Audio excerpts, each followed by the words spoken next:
A few moments later.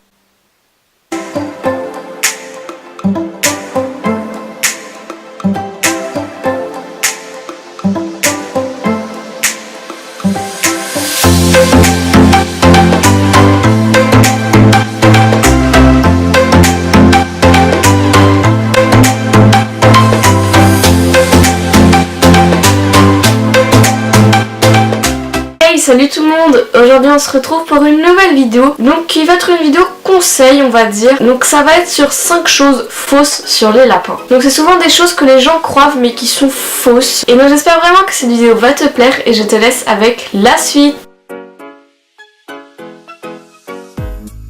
Donc ça c'est faux, le lapin c'est pas un rongeur, le lapin c'est un lagomorphe. Donc les lagomorphes dedans il y a donc les lapins, les lièvres et les pikas. Donc ce sont tous les trois des lagomorphes, et donc ce qui fait la différence entre lagomorphes et les rongeurs, c'est que les lagomorphes ont deux paires d'incisives. Donc il y a les deux qu'on voit bien et il y en a deux qui sont cachées derrière les incisives qu'on voit, alors que les rongeurs ont une seule paire d'incisives, donc c'est celle qu'on voit. Donc quand je dis vit en cage, c'est qu'il passe sa journée dedans. Donc ça c'est totalement faux, car le lapin, comme tous les animaux, a besoin de se dépenser, surtout que c'est un animal qui adore courir, il y a des quarts d'heure de folie des fois. Donc du coup c'est très important de le sortir tous les jours, minimum 5 heures. Donc moi, Grisette elle est tout le temps en liberté dans la journée, donc c'est juste le soir elle est en cage. Donc à la base elle devait être en enclos, sauf que madame a sauté par-dessus l'enclos évidemment. Donc du coup on a récupéré la cage, et donc seulement le soir elle est dans sa cage. Donc j'aime pas trop le fait qu'elle soit en cage, mais je peux pas vraiment faire autrement parce qu'on a déjà essayé la liberté totale et c'était une catastrophe. Donc quand je dis les enfants, ce seraient des enfants qui ont moins de 10 ans, ou peut-être plus que 10 ans, mais qui n'ont pas vraiment conscience du bien-être animal. Donc en fait, souvent les enfants vont être trop brusques avec le lapin, vouloir le caresser, le toucher, le prendre. Sauf que les lapins sont des animaux qui sont vraiment assez calmes, qui aiment pas trop qu'on les touche parce que ce sont des proies. Donc dès qu'on les prend, dès qu'on essaie de passer au-dessus d'eux, ils vont en prendre peur parce que c'est des proies dans la nature. Donc ça va être le réflexe, ils vont courir. Et donc souvent les enfants vont essayer de courir après lui, le prendre, et donc ça va le stresser. Donc c'est vraiment pas bien pour le lapin. Après aussi, souvent les enfants vont pas forcément avoir de bonnes connaissances sur l'alimentation, la cage. Je ne pense pas aussi que les enfants vont emmener leur lapin au vétérinaire pour payer 100 € une opération. Donc il y a tout ça aussi qui fait que c'est pas vraiment fait pour les enfants. Un lapin peut être fait pour un enfant si les parents sont vraiment bien renseignés, si c'est vraiment le lapin des parents mais que les enfants peuvent le caresser, etc. et ont appris à leurs enfants à comment s'en occuper et à pas trop le déranger.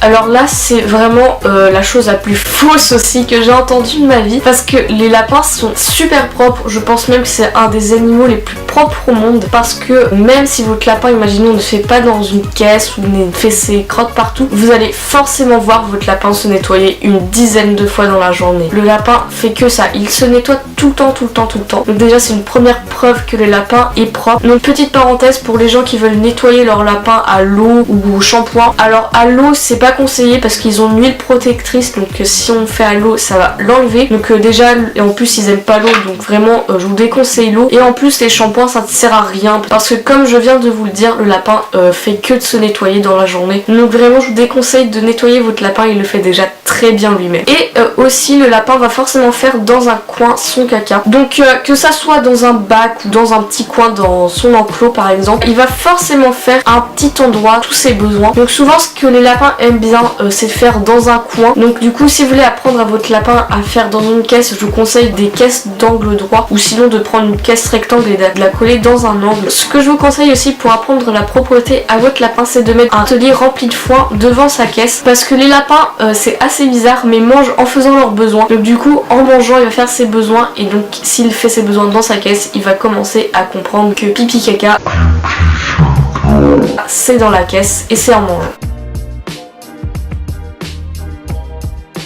Donc en fait le lapin ça peut vivre au moins 10 ans, ça peut vivre vraiment assez longtemps. Donc souvent on se dit qu'un lapin ça vit de 5 ans maximum. Donc le fait que le lapin ne vit pas longtemps, ça c'était à cause d'avant, car on s'occupait très mal des lapins. Avant on leur donnait des granulés de mauvaise qualité, ils avaient pas le droit à un plat de légumes tous les jours, ils sortaient jamais, ils étaient toujours enfermés en cage, ils avaient beaucoup de céréales, bref, ils avaient une vie pas géniale qui faisait qu'ils allaient pas avoir une espérance de vie longue. Sauf que maintenant on s'occupe de mieux en mieux des lapins et des animaux en général aussi, ce qui fait que leur espérance de vie va augmenter un petit peu car ils auront une meilleure vie. Donc du coup je vous le dis tout de suite, les lapins peuvent vivre 10 ans. Donc moi mon premier lapin il a vécu 6 ans. Et donc voilà, j'espère vraiment que cette vidéo t'aura plu. N'hésite vraiment pas à cliquer sur le petit bouton rouge qui est juste en dessous, donc pour pouvoir t'abonner à ma chaîne et suivre toutes les vidéos que je fais. N'hésite pas aussi à me suivre sur mon Snapchat pour suivre toutes les aventures avec mes animaux et être prévenu de tout ce qui se passe en lien avec les vidéos, comme la semaine dernière. Donc il y a eu une vidéo ASMR au lieu d'une vidéo qui devait être prévue sur les friandises de Grisette. Donc je vous avais tout raconté sur Snapchat, donc vraiment n'hésitez pas à me suivre pour être au courant de tout ce qui se passe. Et n'hésite pas à me laisser un petit commentaire car je me ferai un plaisir de lire ton commentaire et de pouvoir te répondre. Et donc voilà, j'espère vraiment que cette vidéo t'aura plu et on se dit à dimanche prochain. Bye!